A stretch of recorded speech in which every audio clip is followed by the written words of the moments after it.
Yaxshi narxda sotiladigan furalarni chiqarishda davom etamiz. Dafixef Euro 6 Krone pritsep bilan komplekt holatda sotilyapti. Narxini 58 ming AQSh dollar deb aytilyapti. Ma'lumotlar bilan birma-bir tanishtirib o'tkazaman. 2018-yilda ishlab chiqarilgan tegach 450 ot kuchiga ega, yurgan masofasi ham Yashika 688 ming kilometr masofani bosib o'tgan. Salonlarning ichki holatlarini videoda ko'rsangiz bo'ladi.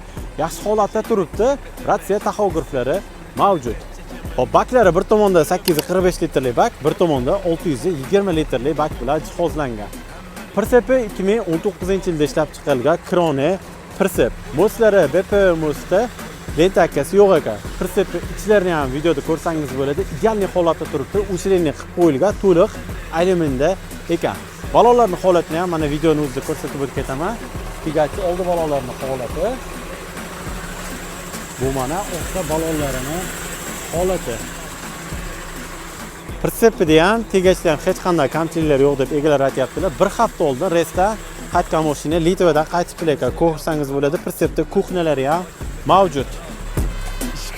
Hop, furaga qiziqqan bo'lsangiz, telefon raqam har doimgidek videoni past qismida bo'ladi. O'zlariga telefon qilib yana to'liqroq ma'lumotni ham olishingiz mumkin. Like tugmasini ham xuddi shuni rangida qilib qizartirib qo'ysanglar, xursand bo'lamiz. Bu videoni xuddi mana shunaqa fura qidiruvga tanishlarga jo'natib qo'ysam esdan chiqmasa. Hammaga rahmat.